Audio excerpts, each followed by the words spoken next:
Student,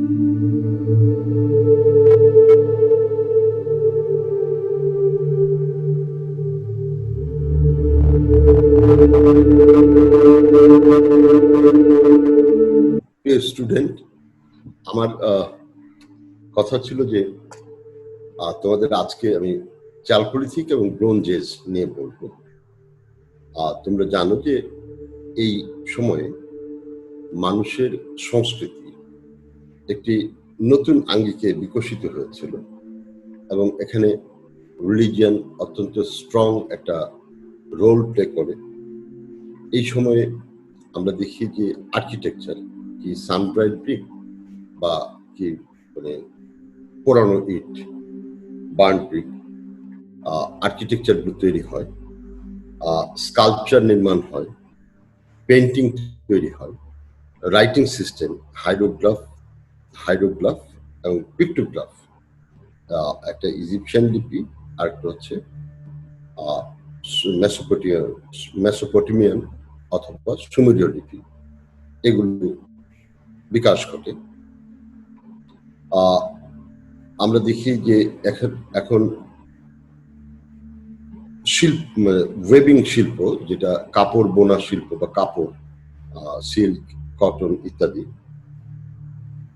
শুরু হয় এবং নতুনভাবে এই পাথর সংস্কৃতির জায়গায় আমরা দেখি যে প্রথম মেটাল ধাতব পদার্থ যুক্ত হয়, কপার অ্যান্ড দেন ব্রোঞ্জ এই যুক্ত হয়েছে। ফলে অনেকগুলো অ্যাচিভমেন্ট আছে এবং এই পিরিয়ডটাকে আমরা নিশ্চিতভাবে বলি যে দিস ইজ সিভিলাইজেশন। তোমরা সিভিলাইজেশন নামগুলো জানো, যে Egyptian civilization, Sumerian civilization, Harappan civilization. এবং এই সিভিলাইজেশন আমরা কেন বলি? যে এই সময় নগর শুরু হয়েছে, ইটের কাঠামো শুরু হয়েছে, রাস্তা শুরু হয়েছে, ড্রেনেজ শুরু হয়েছে এবং একটা কমপ্লেক্স সেটেলমেন্ট তৈরি হয়েছে যা অনেকটা সিকিউর, এরকম একটি ব্যবস্থা বিকাশ ঘটেছে। মানে ফর্টিফাইড সিটি টাইপ একটা সিটিও ডেভেলপ হয়েছে। সেই জন্য নগরায়নের নাগরিক সুবিধার যখন ডেভেলপ করেছে তখনই আমরা তাকে বলি সভ্যতা বা সিভিলাইজেশন।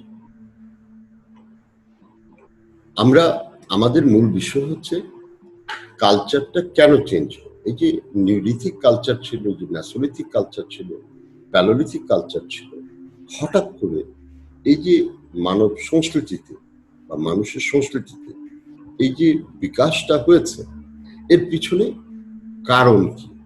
তার কারণটা অনুধাবন করাই হচ্ছে আমাদের কালচার চেঞ্জের মূল প্রেক্ষিত। এবং এর আগেও আমরা প্যালোলিথিক কালচার আমি বলেছি যে ইকোলজি এবং মানুষের দৈহিক গড়নের উপর নির্ভর করে আর টেকনোলজি এখানে ভূমিকা রেখেছে। স্টোন টেকনোলজির মধ্যে বিবর্তন হয়েছে। এগুলো ছিল তৎকালীন প্লেস্টোসিন কালচারের মূল কারণ। হলোসিন পিরিয়ডে এসে, অর্থাৎ এখন আমরা হলোসিন পিরিয়ডই আছে, আজকেও হলোসিন পিরিয়ড, যা 10,000 BC বা 12,000 BP থেকে শুরু হয়েছে। সেই সময়ের হলোসিন পিরিয়ডে এসে মানুষের কালচারের প্রথম ফেজটাকে আমরা বলি glacier after warmer phase.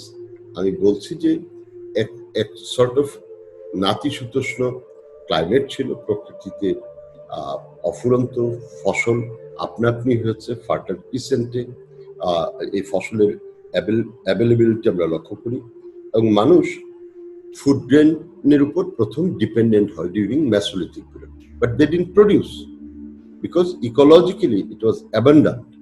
those crops or those food grain were abundant, আর মানুষ এগুলোকে শুধু কালেক্ট করেছে, এক্সপ্লয়েট করেছে, they didn't produce। মানুষের এই স্বর্গ সুখ বা মানুষের এই সুবিধাটা বন্ধ হয় অ্যারাউন্ড 8,500 BC পর থেকে, যখন প্রকৃতিতে একটি খরা চলে আসে, ড্রাই ফেজ আমরা বলি, ড্রাই ফেজ। এবং সেই ফেজেই বেসিক্যালি দেখি মানুষ ফুড গ্রেন এখন প্রকৃতিতে অ্যাভেলেবেল না থাকার কারণে সে প্রডিউস করতে বাধ্য হচ্ছে। প্লান্টের জীবন ব্যবস্থা বা কৃষি পণ্যের জীবন ব্যবস্থায় সে সরাসরি হস্তক্ষেপ করেছে, তাকে চাষের আওতায় নিয়েছে, পশুর উপর নিয়ন্ত্রণ এনেছে, তাকে ডোমেস্টিকেট করেছে এবং একটি সংস্কৃতির জন্ম দিয়েছে। সেটাকে বলি আমরা বলি নব্য প্রস্তর যুগ বা কৃষির প্রথম সূচনা। এখন এই সূচনার মধ্যে এমন কি হলো যে মানুষকে এতগুলো ডেভেলপমেন্টে যেতে হবে, আর্কিটেকচারাল ডেভেলপমেন্টে যেতে হচ্ছে, রিলিজিয়াস ইম্পর্টেন্সটা আরো বেশি দিতে হচ্ছে, স্কাল্পচার বানাতে হচ্ছে, দেবদেবীর মূর্তি বানাতে হচ্ছে, পেন্টিং করা হচ্ছে, তাই না, রাইটিং সিস্টেম ডেভেলপ হচ্ছে, এতগুলো কেন বিকশিত, তাই না? বিষয়টা হচ্ছে 6500 ইয়ার্স, 6500 ইয়ার্সের পরে প্রকৃতিতে আবার একটি পরিবর্তন আসে। এই পরিবর্তনটাকে আমরা বলি wet and dry. Wet and dry অর্থাৎ রোদ বৃষ্টি। রোদ বৃষ্টি বলতে আমরা এর আগের ক্লাসও এক্সাম্পল হিসাবে বলেছিলাম যে, যেমন ফর এক্সাম্পল বর্ষাকাল, রোদ বৃষ্টি। বর্ষাকাল আবার কি হচ্ছে, প্রচুর ফসল উৎপাদনের জন্য একটি উপযোগী পরিবেশ, ওয়েট অ্যান্ড ড্রাই ক্লাইমেট। ফলে খরার সময় যেমন মানুষ সেচ দিয়ে এই কৃষিকাজটা করত বা খুবই লিমিটেড স্কেলে ফুড প্রোডাকশনটা তার পক্ষে সম্ভব ছিল, এখন প্রকৃতি আবার অফুরন্ত পানিও দিচ্ছে, আবার রোদ দিচ্ছে, যাতে তার ফসলটা ভালোভাবে গড়ে উঠতে পারে। তো তাহলে আমরা দেখি যে এই সুবিধাজনক প্রকৃতির পরিবর্তনে মানুষের জীবন ব্যবস্থায়, মানুষের সামাজিক অর্গানাইজেশনে, মানুষের ধর্মীয় বিশ্বাসে, মানুষের স্থাপনায়, মানুষের ভাবনায়, মানুষের বাণিজ্য ব্যবস্থায় একটি গুরুত্বপূর্ণ রোল প্লে করে। আমরা যে সভ্যতাগুলো বললাম, যেমন ধরো নাইল রিভার কেন্দ্রিক ইজিপশিয়ান সিভিলাইজেশন, টাইগ্রিস ইউফ্রেটিস কেন্দ্রিক মেসোপটেমিয়ান সিভিলাইজেশন, সিন্ধু ভিত্তিক ইন্ডাস সিভিলাইজেশন। অনেকেই জানে না যে শুধু সিন্ধু নয়, আরেকটি রিভার আছে সিন্ধুর পূর্ব দিকে, রাজস্থান পাঞ্জাব এই অঞ্চল থেকে প্রবাহিত, গুজরাট দিয়ে সে কিন্তু আরব সাগরে পতিত হয়েছে। এই নদীটির নাম হচ্ছে সরস্বতী, এখন শুকিয়ে গেছে। এই সরস্বতীর তীরে অসংখ্য বড় বড় সাইট ছিল। প্রমিনেন্ট সাইট হচ্ছে, তোমরা নাম শুনেছ নিশ্চয়ই, কালীবঙ্গান, ধৌলাবীরা এবং লোথাল। নদীর তীরে নয়, কিন্তু আরব সাগরের তীরে, তাই না? লোথাল আরেকটি সাইট, যেটাকে বলে ডকইয়ার্ড। এখানে নৌশিল্পের একটি কারখানায় তৈরি হয়েছিল এই হরপ্পান সিভিলাইজেশনের সময়। ফলে সিন্ধু এবং Saraswati parallelly north two south প্রবাহিত দুটি নদী, এবং এর মধ্যবর্তী অঞ্চলে অসংখ্য হরপ্পান সাইট বা ইন্ডাস ভ্যালি সিভিলাইজেশনের সাইট কিন্তু বিরাজমান ছিল। এখন যখন ড্রাই পিরিয়ড এসছে, যখন নিওলিথিক বিকশিত হচ্ছে, তখন এই নদীগুলিতে পানির পরিমাণ ছিল কম। এই মানে কি ইন্ডাস, কি সরস্বতী, কি ইউফ্রেটিস, টাইগ্রিস অথবা নাইল রিভার। কিন্তু যখন আবার ওয়েট অ্যান্ড ড্রাই ক্লাইমেট আসছে, তার মানে প্রচুর বৃষ্টিপাত এবং পানি হচ্ছে, নদীগুলো আবার অ্যাক্টিভ হয়ে গেল, নদীগুলো পুনরায় পুনরুজ্জীবিত হয়েছে, তার ফ্লো বেড়ে যাচ্ছে। নিওলিথিক মানুষেরা যেটা পাহাড়ের ডাল, পাহাড়ের ঝর্ণা, এই ওয়াটার সোর্স গুলোতে তারা বসবাস করছে, তারা গ্রাজুয়ালি এখন প্লেনের দিকে নেমে আসছে। কখন থেকে? 6500 BC থেকে। আর সভ্যতাগুলো যে বিকশিত হচ্ছে, এগুলো হচ্ছে মোরলেস 3,200 ম্যাক্সিমাম। তাহলে কত বছর? প্রায় 2000 বছর, প্রায় 2000 বছর বা 2500 বছর ব্যাপী একটি বেটার এনভায়রনমেন্ট পেয়েছে। এবং প্র্যাকটিসটা ছিল কিন্তু নব্যপ্রস্তর যুগের প্র্যাকটিস। কিন্তু নব্যপ্রস্তর যুগে মানুষ কৃষির যে দক্ষতা অর্জন করেছিল, সেই দক্ষতার সাথে এই বেটার ইকোলজি যুক্ত হয়ে তাদের সারপ্লাস প্রোডাকশন তারা করতে পেরেছে। এবং আমরা দেখি যে গ্রাজুয়ালি তারা প্লেনের দিকে নেমে আসছে। If you look at Indus side, যে 6000, 5000, 6000 BC যে অন্যতম সাইট কিলি গিল মোহাম্মদ বা মেহেরগড়, এই সাইট থেকেই কিন্তু গ্রাজুয়ালি ওয়েস্ট অফ সিন্ধু অসংখ্য নিওলিথিক সাইট এবং পরবর্তীতে চালকুলিথিক সাইট আমরা লক্ষ্য করি, প্রত্নস্থল লক্ষ্য করি, যেগুলো ক্রমশ সিন্ধুর ফ্ল্যাট ব্যাঙ্ক বা প্লেন ল্যান্ডের দিকে চলে আসছে। তাহলে একইভাবে ইজিপশিয়ান সিভিলাইজেশন, ইজিপশিয়ান বা নাইল রিভারের যে ফ্লাড ব্যাংক আছে, নব্যপ্রস্তর যুগের শেষের দিকের মানুষেরা এই ফ্লাড ব্যাংকের দিকে ক্রমশ এই বেটার ইকোলজির কারণে 2-2.5 বছর ব্যাপী বেটার ইকোলজির কারণে তারা প্লেন ল্যান্ডের দিকে চলে এসে বেটার এগ্রিকালচার করছে, এক্সটেন্সিভ এগ্রিকালচার করছে। তাদের ইফিসিয়েন্সি যেহেতু আছে, তাদের সারপ্লাস প্রোডাকশন গুলো হচ্ছে। আর population surplus production, better agriculture, তার পপুলেশনকে এক ধরনের জনসংখ্যাটা বাড়িয়ে দিচ্ছে। এখন এই বিস্তৃত পপুলেশনের মধ্যে, বেটার ইকোলজির মধ্যে, আমরা অ্যারাউন্ড 3500 BC থেকে দেখি যে ইন্ট্রোডাকশন অফ কপার, অর্থাৎ মানুষ প্রথম মেটালের সন্ধান পায়, that is copper.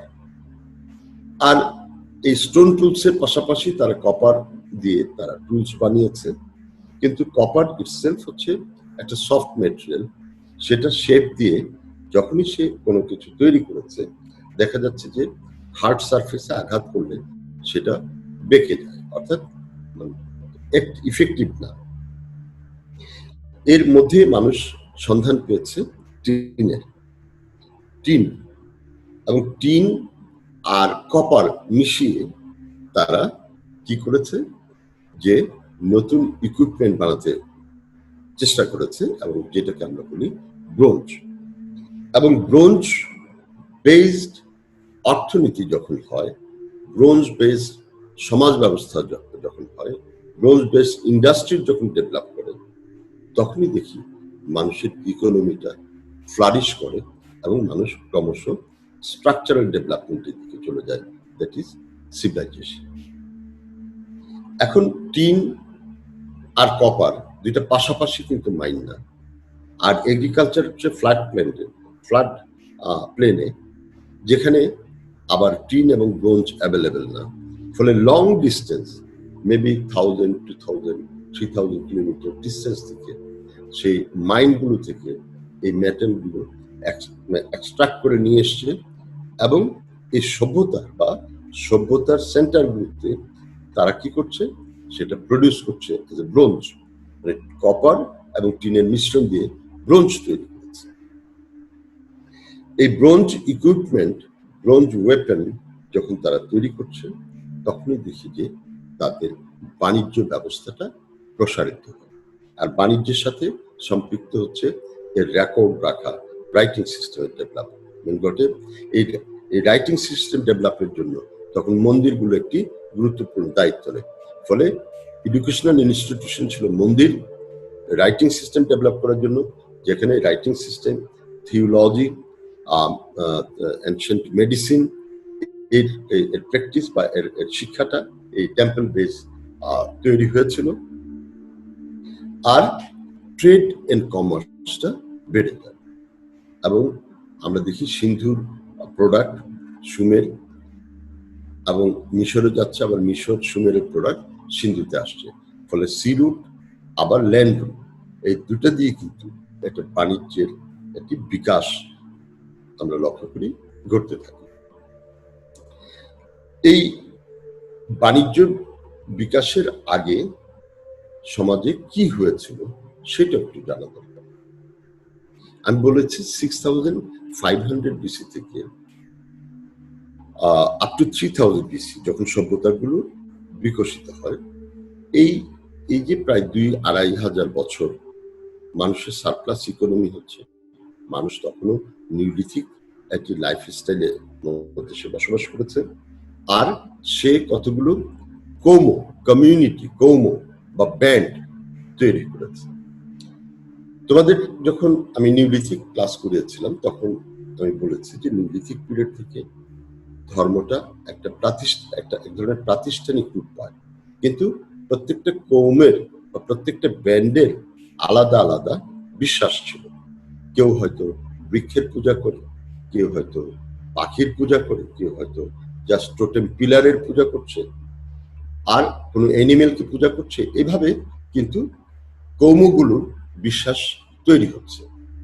But in letter পিরিয়ডে আমরা দেখি যে সকল কৌমের বিশ্বাসের মধ্যে গ্রহ নক্ষত্র একটা ভাইটাল রোল প্লে করে, স্পেশালি দ্য সান,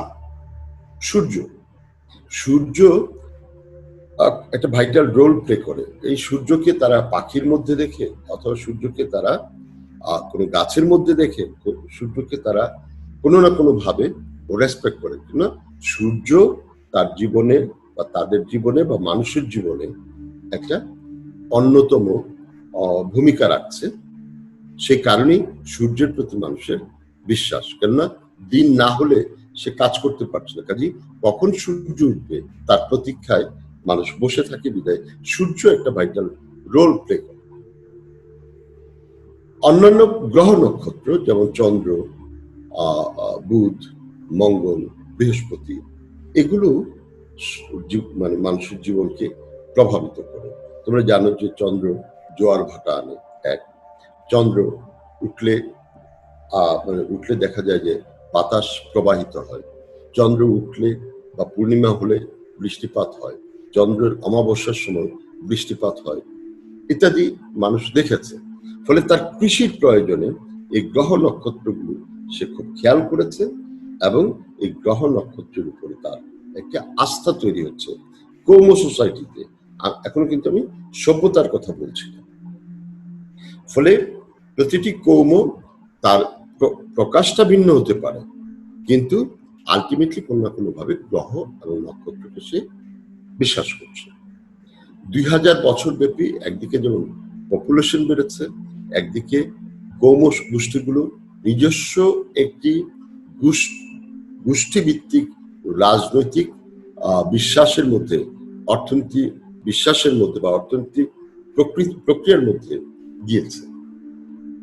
ফলে আমরা দেখি যে প্রি সিভিলাইজেশন আর আফটার 6500 BC, এই ইনবিটুইন এই পিরিয়ডে অসংখ্য ছোট ছোট রাষ্ট্র, আমি নগর রাষ্ট্র বলবো না, কেননা তখন নগর হয়নি, ছোট ছোট রাষ্ট্র, মানে হয় এটা ব্যান্ড কমিউনিটি, মেবি 5000, 10,000, অথবা ট্রাইবাল কমিউনিটি, মানে একটা ট্রাইব হতে গেলে অসংখ্য ব্যান্ডের সমন্বয়, maybe 50,000, maybe 1 lakh, maybe 2 lakh মানুষের একটি সমাবেশ হচ্ছে মানে ট্রাইব। অ্যান্ড দেন চিফডম, যেটা অনেকগুলো ট্রাইবের সমন্বয়ে একটি চিফডম হয়, তাই না? And then state. এখন তোমরা জানো যে আমি এর আগে বলেছি যে নিউলিথিক পিরিয়ডে এসে যখন মানুষ কৃষিকাজ শুরু করেছে তখনই ক্লাস ফরমেশনটা তৈরি হয়েছে। ক্লাস ফরমেশনটা তৈরি হচ্ছে কে বেটার ল্যান্ড নেবে। এখন এই যে চ্যালকোলিথিক পিরিয়ডে এসে, মানে চ্যালকোলিথিক এবং ব্রোঞ্জ এজে হচ্ছে যে এই ট্রাইবগুলোর উপরে বা চিফডমগুলোর উপরে কার কন্ট্রোল হবে? নদীর তীরে বসবাসকারী যে কৌম গোষ্ঠী আছে সে অপরাপর কৌম গোষ্ঠীর সাথে কোনো না কোনো কিনশিপ, রক্তের বন্ধনে আবদ্ধ, এবং সে একটি সুবিধাজনক অবস্থায় যদি থাকে, অর্থাৎ একটি লোকালিটির সুবিধাজনক অবস্থায় থাকে, যে তাকে ক্রস করে উপরের সকলকেই যেতে হবে। যেমন নাইল রিভারের উপরে ফারাওয়ের ক্যাপিটাল যেখানে ছিল, তার উপর থেকে যত ট্রেড এন্ড কমার্স হয়েছে, যত সারপ্লাস প্রোডাকশন হচ্ছে, এটা ভূমধ্যসাগরে আনতেই হবে এবং তারপরে এটা সেল করতে হবে। এই যে এই নাইল রিভারের উপরে কন্ট্রোল যে কৌম রেখেছে, সে হলো নিয়ন্ত্রণ, আর সে হলো তখন ফারাও। ফারাও বা আমরা অন্যভাবে বুঝি রাজা। এখন ফারাও আর নরমাল রাজার মধ্যে কিন্তু পার্থক্য আছে। নরমাল রাজা হচ্ছে মাসেল পাওয়ারের উপর শক্তিশালী বা শক্তিশালী, কিন্তু ফারাওয়ের মধ্যে একটি দেবত্ব আরোপ আছে। সেটা হচ্ছে ফারাও হচ্ছেন দেবতার পুত্র। ফারাও হচ্ছেন দেবতার পুত্র এবং জীবিত মানুষ যে তোমাদেরকে শাসন করছে। ফলে ব্যক্তি হিউম্যান বিং, আর তার মধ্যে একটু দেবত্ব আরোপও আছে। এই হচ্ছে ফারাওয়ের ক্যারেক্টার। এখন এই যে কমিউনিটি গুলো আছে বিস্তৃত 6500 বিসি থেকে শুরু করে আপ টু 3000 বিসি, যে কৌম, কিনশিপ সিস্টেম, ব্যান্ড, ট্রাইব গুলো আছে, তারা এই ফারাওকে মানবে কেন? এক হচ্ছে সুবিধাজনক অবস্থানে থাকার কারণে, তার মাসেল পাওয়ার আছে। দুই হচ্ছে তার মধ্যে দেবত্ব আরোপ আছে। এই দেবত্ব আরোপ কি? মিশরীয় সভ্যতার এক্সাম্পল যদি বলি, আমন রে যে সূর্য দেবতার প্রতীক, আমন রে সূর্য দেবতার প্রতীক, এবং এটা হচ্ছে মিশরীয় সভ্যতার প্রধান দেবতা সর্বপ্রথম, এবং তিনি সূর্য দেবতার প্রতীক, এবং তারই পুত্র হচ্ছেন ফারাও। ফলে বিষয়টা কি দাঁড়িয়েছে, যে মানুষের মধ্যে নিরন্তর প্রশ্ন থাকতো যে যে ভূমি চাষ করছে, এই ভূমি কার, এই গ্রহ কার, এই সৃষ্টি কার? নিশ্চয়ই দেবতা। ফলে ব্যান্ড তার প্রতীকী, তার টোটেম বিশ্বাসগুলোর মধ্যে কিন্তু কোনো না কোনো ফর্মে সূর্যকে পেয়েছে। এখন এই সূর্যকে বলছে আমন রে, রে অর রা। এখন একটি নির্দিষ্ট নাম হয়েছে, এটা হচ্ছে প্রথম বিষয়। তাহলে এর আগেও তো সূর্যের পূজা হয়েছে, কিন্তু সেটা হচ্ছে ইন্ডিজিনিয়াস একটা লোকাল কনটেক্সটে। সেই লোকাল কনটেক্সট গুলোর মধ্যে একটা ঐক্য তৈরি করা প্রয়োজন, সেটি হচ্ছে আমন। ফলে ধর্মের একটি সেমি রিজনাল, আমি বলছি না যে ইউনিভার্সাল, সেমি রিজনাল সেন্ট্রালাইজেশন হওয়া প্রয়োজন। অর্থাৎ নীলনদকে কেন্দ্র করে যে ধর্মীয় বিশ্বাসগুলো হয়েছে, ব্যান্ড টু ব্যান্ড এর প্রকৃতি ভিন্ন, একটি ব্যান্ড আরেকটি ব্যান্ডের সাথে কনফ্লিক্টে আছে, একটি ট্রাইব আরেকটি ট্রাইবের সাথে কনফ্লিক্টে আছে। ফলে ট্রাইবগুলোর মধ্যে, ব্যান্ডগুলোর মধ্যে ইউনিফিকেশন প্রয়োজন।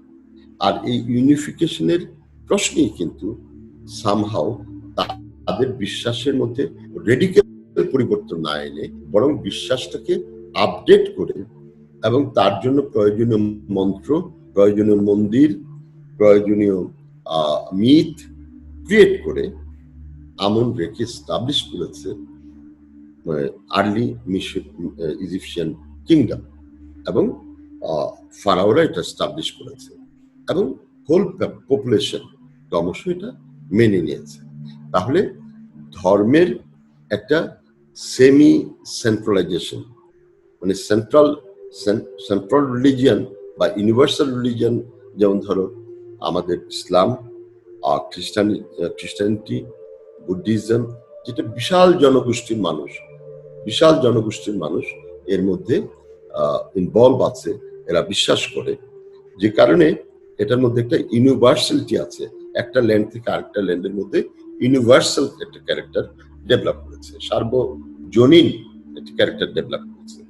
আমন রে এমন কোন গড নয় যে সে সুমেরীয় সভ্যতায় প্রভাবিত করেছে, সে সিন্ধু সভ্যতায় প্রভাবিত করেছে। বলছি যে মিশরে প্রি আমন রে আগে যে মানুষের বিশ্বাসগুলো ছিল তার মধ্যে একটা ইউনিফিকেশন তৈরি করে ওই টোটাল অঞ্চলের উপরে নিয়ন্ত্রণ, শাসন, শৃঙ্খলা ফিরিয়ে আনা এবং এই আমন-রের আশীর্বাদী ফসল ফলানো, আমন-রের আশীর্বাদে ট্রেড এন্ড কমার্স তৈরি করা, এগুলো তারা করেছে।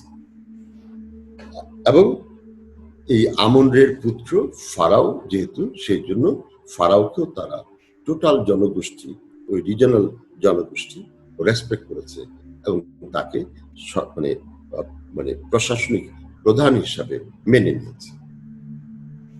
আমন-রে ছাড়াও মিশরের নীল নদে যে ফ্লাড হয়, এই ফ্লাডটা আসে এবং যায়, ফলে আসা যাওয়ার মধ্যে ভূমির পরিমাপ করা, ফার্টিলিটি আনা, ফ্লাড চলে যাওয়ার ক্ষেত্রে কতগুলো স্টোরি বা মিথ তৈরি করে তারা অসিরিস এবং আইসিস, তার স্ত্রী আইসিস, এই এই এই মিথোলজিটা তারা দিয়েছে এবং মানুষ এর মধ্যে ইনভলভ হয়েছে। হয়তো এই অসিরিস, আইসিস প্রি সিভিলাইজেশনের কোনো কৌম গোষ্ঠীর কনসেপ্ট ছিল বা কোনো ট্রাইবের কনসেপ্ট ছিল, যে ট্রাইবটি ফাইনালি সেন্ট্রাল ফর্মে এসে আমরা দেখি যে একটা সেন্ট্রালাইজ রূপ পেয়েছে। ফলে মন্ত্র, পূজা অর্চনার রীতি, মন্দির ইত্যাদিগুলো তৈরি হয়েছে।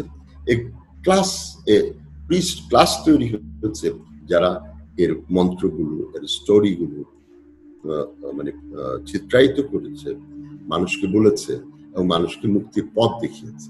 ফলে দেখছি যে এখন শুধু সারপ্লাস প্রোডাকশনই নয়, সারপ্লাস একটা পপুলেশন তৈরি হচ্ছে যারা এই ধর্মের সাথে যুক্ত হয়ে কোনো না কোনো ভাবে জীবন ও জীবিকা নির্বাহ করছে।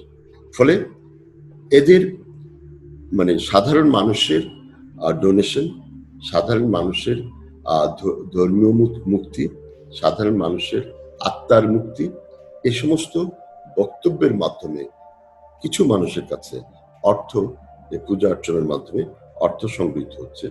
আর pharaoh a sort of gift বলি আর ট্যাক্স বলি, যেভাবেই হোক তার কাছে ফুড ট্রেনটা এসছে। আর এই মন্দিরের মূল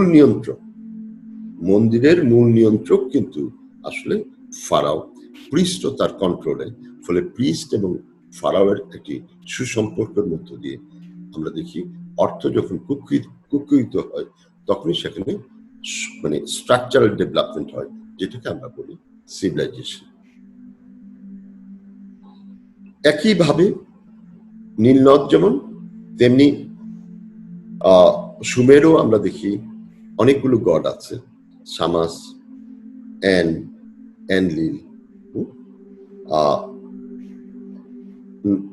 নান্না মানে গড অফ মুন, ইভেন নার্গল মানে যে প্লেগের গড, যে করোনার কথা আমরা বলি, প্লেগের গড হচ্ছে নার্গল, মানে তার মানে প্লেগ হয়েছিল। এখানে এরাও প্রকৃতির উপর নির্ভর করে কিন্তু বেসিক্যালি তাদের সভ্যতাগুলো গড়ে তুলেছে। এখন একটি বিষয় এই জায়গাটায় একটু ক্লিয়ার করা দরকার, সেটা হচ্ছে যে এই যে wet and dry climate, wet ক্লাইমেটে আগে যেমন নাইল রিভারে সেডিমেন্টেশন কম ছিল in the trial period, Neolithic period, এখন সেডিমেন্টেশনটা বাড়ছে, ফলে ফার্টাইল ল্যান্ডস্কেপের অবস্থাটা বেড়েছে, ফলে ইকোলজি তোমাকে হোয়াইট ফার্টাইল ল্যান্ড দিয়েছে। একইভাবে সুমেরে প্রচুর বৃষ্টিপাত হওয়ার কারণে তোমার ফার্টাইল ল্যান্ডের পরিমাণ বেড়েছে, যে জন্য সুমেরীয় সভ্যতা বিকশিত হয়েছে। একইভাবে সিন্ধু এবং সরস্বতী রিভারে বৃষ্টিপাত হওয়ার কারণে প্রচুর পানি উপর থেকে এসছে এবং ফার্টাইল ল্যান্ড বিকশিত হয়েছে, বেটার এগ্রিকালচার হয়েছে এবং সভ্যতা বা সংস্কৃতির বিকাশ ঘটেছে। আমি বলেছি যে 6500 বিসি থেকে আপ টু 2000 বিসি, এটাই কিন্তু ওয়েট এন্ড ড্রাই ক্লাইমেটের সর্বোচ্চ সুযোগ বা সর্বোচ্চ উপযোগী পরিবেশ ফর বেটার এগ্রিকালচার। 2000-এর পর থেকে গ্র্যাজুয়ালি, নট সাডেন, যে পরের দিনে বন্ধ হয়ে গেছে এরকম না, 2000-এর পর থেকে আবার প্রকৃতি ড্রায়ের দিকে চলে যায়, বৃষ্টিপাত কমতে থাকে। এই বৃষ্টিপাত যখন কমতে থাকে, মানে ঠিক 2000 একটা প্যারামিটার, এটা 2200 BC থেকে শুরু হয়েছে। ফলে 2200 BC থেকে যদি আমরা দেখি যে বৃষ্টিপাত ক্রমশ কমছে এবং 1900-র দিকে একেবারেই কমে গেছে। এই যে পিরিয়ডটা, এই পিরিয়ডটা হচ্ছে এক ধরনের instability in the human society. আমি বলছি 2200 থেকে বা 2300 থেকে শুরু করে 1900 পর্যন্ত বৃষ্টিপাত আবার কম হয়েছে, less rainfall in West Asia, in south Asia. ফলে যারা বৃষ্টিপাত নির্ভর, ওয়াটার নির্ভর, নদী নির্ভর যে সংস্কৃতি গড়ে উঠেছিল, সেটা একটা আনস্টেবিলিটির দিকে চলে যায়। আমি যেমন ধরো সুমেরীয় সভ্যতা শুরু হয়েছে 3000, কিন্তু ধ্বংস হয়েছে 2300-2200 এরকম একটি সময়। এখন ওই যে আনস্টেবিলিটি, পানি কম হচ্ছে, লেস এগ্রিকালচার, আর কি হচ্ছে, সমুদ্রের পানি সুমেরীয় সভ্যতার ভিতরে অনুপ্রবেশ করছে। ফলে ইরাক আর টার্কির এই রিভারকে কেন্দ্র করে, এই ইউফ্রেটিস এবং টাইগ্রিসকে কেন্দ্র করে, তোমরা এখন সিরিয়াকে চেনো, এখানে অসংখ্য এথনিক কমিউনিটি ডেভেলপ করেছিল। লেস রেনফল হওয়া মানে হচ্ছে যে মানুষগুলো ওয়েট এন্ড ড্রাই ক্লাইমেটে সিরিয়ার সেন্টার পজিশনে ভালোভাবে বসবাস করতে পারছিল বৃষ্টিপাতের কারণে, তারা এখন নদীর তীরে চলে আসে, যেমন আক্কাদীয়রা। এবং আক্কাদীয়রা উইদাউট মাচ এফোর্ট আমরা দেখি যে সুমেরীয় সভ্যতাকে ধ্বংস করে তারা উপরে আরেকটি সভ্যতা গড়ে তোলে। এদেরকে আবার আরেকটি গোত্র বেবিলনীয় সভ্যতা, মানে বেবিলনরা আঘাত করে বেবিলনের সভ্যতা জন্ম দেয়। এরপরে আরেকটি গোত্র এশিরীয়রা, মানে আপ টু 1000 BC পর্যন্ত, এই 2300 BC থেকে 1000 BC, এই যে প্রায় 1200-1300 বছর, এটা হচ্ছে ইকোলজিক্যাল একটি ডিসঅর্ডার। লেস রেনফল, যে মানুষ রেইনফলের উপর ডিপেন্ড করে এক জায়গায় বসবাস করেছিল, সেই মানুষ এখন আবার নদীর তীরবর্তী অঞ্চলের দিকে এসে কোনো না কোনো ভাবে কি করছে, স্টাবলিশ সংস্কৃতিকে ধ্বংস করে নতুন ভাবে সংস্কৃতি বিকশিত করছে। একই ঘটনা ঘটেছে ইজিপ্টে। আপার ইজিপ্টের ক্ষমতা আমরা দেখি 2021-এর মধ্যে আমরা দেখি আপার ইজিপ্ট ক্ষমতা হারিয়ে ফেলে, মিডল ইজিপ্ট ক্ষমতা গ্রহণ করে, অর্থাৎ ক্ষমতায় আসীন হয়। এখন আপার ইজিপ্টের আমন রেখে যদি তারা রাখে, তাহলে তো তাদের পলিটিক্স হবে না, তাই না? সে কারণে আপার ইজিপ্টের সাথে বৈরিতা নয়, বা আপার ইজিপ্টের মানুষের বিশ্বাসে আঘাত করে নয়, বরং তার বিশ্বাসের মধ্যে কিছু পরিবর্তন করে এখন অসিরিস আইসিস আর তার পুত্র হোরাসকে ইম্পর্টেন্স দিয়ে আবার মানে শাসন কায়েম করে, যেটা জনগোষ্ঠীর জন্য খুব সমস্যা না, পুরো জনগোষ্ঠী মোটামুটি মেনে নিয়েছে। ফলে ইকোলজি যখন একটুখানি পরিবর্তন হচ্ছে, আমরা দেখি যে এক্সিস্টিং অর্থনীতি ভেঙে পড়ছে। যেমন করোনা এসে আমাদের টোটাল সমাজটাকে ধাক্কা দিচ্ছে। অনেককেই তোমরা দেখছো নগর ছেড়ে তার গ্রামের বাড়িতে চলে যাচ্ছে। মানে বিষয়টা হচ্ছে যে, আমি বলছি যে কোনো একটি ইকোলজিক্যাল ফ্যাক্টর যদি হিউম্যান কমিউনিটিকে কোনো না কোনো ভাবে আঘাত করে, তখনই দেখা যায় যে তার যে সেট আপ আছে, তার যে অ্যারেঞ্জমেন্ট আছে, সেই অ্যারেঞ্জমেন্টের মধ্যে একটা পরিবর্তন হয়। এবং সেই পরিবর্তনের মধ্য দিয়ে আমরা দেখি যে ধর্মের পরিবর্তন হয়ে যায়, স্থাপত্যের পরিবর্তন হয়, এবং সোশ্যাল অর্গানাইজেশনের পরিবর্তন হয়। ফলে আমরা দেখছি যে ধর্ম আর রাজনীতি এই সময় একটা ভাইটাল রোল প্লে করে। যে গডগুলো সুমেরীয় সভ্যতায় আছে, ব্যাবিলনীয় সভ্যতার গড নাম ভিন্ন, ফাংশন সেম। যেমন ওখানে যেমন সামাস আছে সুমেরীয় সভ্যতায়, সূর্য দেবতা। ব্যাবিলনীয় সভ্যতাও সামাস এখানে আছে, তবে ব্যাবিলনীয় সুমেরীয় সভ্যতায় এটা হচ্ছে উটনু, আর এখানে হচ্ছে প্রপার সামাস। মার্ডক যে সূর্যের সাথে জড়িত বা আদি গড, একটি নতুন টার্ম নিয়ে আসে যেটা সুমেরীয় সভ্যতায় ছিল না। আবার মানে নানা গডই হচ্ছে প্রকৃতির সাথে সম্পর্কিত, এইভাবে যদি আমরা ভেবে নেই। একইভাবে আমরা দেখি যে এশীয় সভ্যতায় আমরা গডেস গুলো পাই। সেখানে অবশ্যই এটা অনেকটাই হিস্টোরিক্যাল পিরিয়ডে, এটার সাথে অনেকটা গ্রিক সভ্যতার মিল আছে। ফলে রাজনৈতিক পরিবর্তনের সাথে আমরা দেখি ধর্ম ব্যবস্থার পরিবর্তন হয়, ধর্মীয় চিন্তারও বিকাশ ঘটতে থাকে। এখন চালকোলিথিক এবং ব্রোঞ্জ এজ, আমি এই বিষয়টা বলছি যে এক তো টেকনোলজি এখানে ভাইটাল রোল প্লে করেছে, তার সাথে ইকোলজি যুক্ত হওয়ার কারণে, অর্থাৎ ওয়েট এন্ড ড্রাই ক্লাইমেট যুক্ত হওয়ার কারণে মানুষের সংস্কৃতিকে নানাভাবে প্রভাবিত করেছে। সেই প্রভাবের মধ্যে আমি শুরুতেই বলেছি যে বাণিজ্য ব্যবস্থার পরিবর্তন হয়েছে, স্থাপত্য অবকাঠামোর পরিবর্তন হয়েছে, ধর্মীয় চিন্তার ক্ষেত্রে রাজনীতি এবং ধর্মের একটা সেন্ট্রালাইজড রূপে, মানে আদি রূপে আমরা দেখি যে এই সময় আবির্ভূত হয়েছে। আমরা দেখি যে সর্বপ্রথম যদিও পিক্টোগ্রাফ রাইটিং সিস্টেম ডেভেলপ করেছে, মানে মন্দিরগুলো এই শিক্ষা, মানে লেখাপড়ার শিক্ষার দায়িত্ব নিয়েছে। আমরা দেখি যে ওরা মেডিসিন সন্ধান পায়, হার্বগুলোকে এক্সপ্লয়েট করে চিকিৎসা বিজ্ঞানের ডেভেলপ করেছে, বিজ্ঞানের ডেভেলপ করেছে, গ্রহ নক্ষত্র সম্পর্কে ধারণাগুলোকে বিকশিত করেছে, তার মধ্যে মিথোলজি আরোপ করে তাদেরকে গড হিসাবে আত্মস্থ করেছে।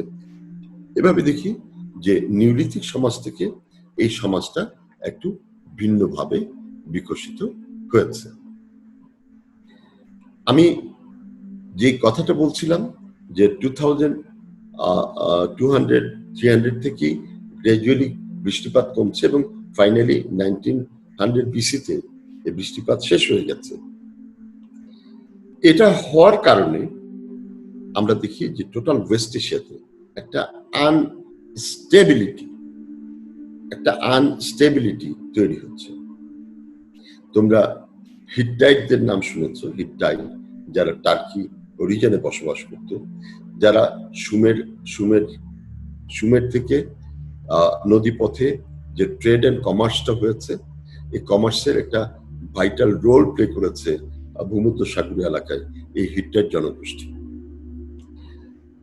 প্রকৃতির পরিবর্তনে সভ্যতাগুলো যখন ধ্বংসের মুখে চলে যায়, তখন এই হিট্টাইট জনগোষ্ঠী একটু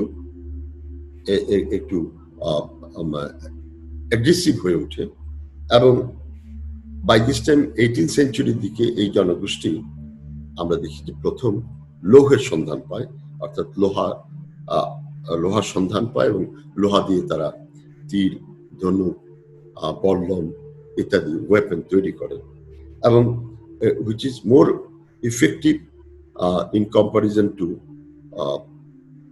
কি বলবো ব্রোঞ্জ, মোর ইফেক্টিভ। ফলে ওরা যখন বাণিজ্যের ক্ষেত্রে আর ভূমিকা রাখতে পারছে না, তাদের উৎপাদন ব্যবস্থাও সংকট চলছে রেস্টুরেন্ট, ফলে তখন রিসোর্সফুল এরিয়া সেটা হচ্ছে ইজিপ্ট, মিডল ইজিপ্ট। অ্যারাউন্ড 1674 এর দিকে এই হিটাইট জনগোষ্ঠীর নেতা হিক্সাস সে মিশরীয় সভ্যতার পতন ঘটায়। ফলে আমরা দেখি যে সোসাইটিতে এই প্রকৃতির এই পরিবর্তনের কারণে একটি আনরেস্ট তৈরি হয়। আবার প্রকৃতির এই পরিবর্তন কারণে যে সভ্যতাগুলো এনাফ বা সারপ্লাস প্রোডাকশনে ছিল তাদের প্রোডাকশন কমে যায়, ফলে বাণিজ্য ব্যবস্থারও একটি স্থবিরতা চলে আসে। এই সরাসরি কৃষিতে না, বাণিজ্য এবং ধর্মকে বেস করে এবং প্রশাসনিক ইউনিটকে বেস করে যারা জীবন জীবিকা নির্বাহ করেছিল তাদের জীবন ব্যবস্থায় একটি সংকট চলে আসে এবং সভ্যতাগুলো ধ্বংস হয়ে একটি আনরেস্ট সোসাইটি তৈরি হতে থাকে এই পিরিয়ডে। ফলে 2000 অনওয়ার্ডস, 2000 থেকে এই 1000 বিসি এরকম সময়টাকে আমরা একটা আনরেস্ট সোসাইটি,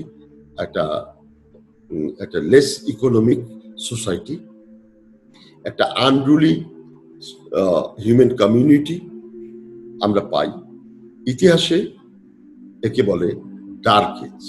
আমরা এই ডার্ক এজ সম্পর্কে আরেকটি ক্লাসে, তোমরা এতক্ষণ ধৈর্য ধরে আমার কথা শুনেছ, আমি খুবই কৃতজ্ঞ।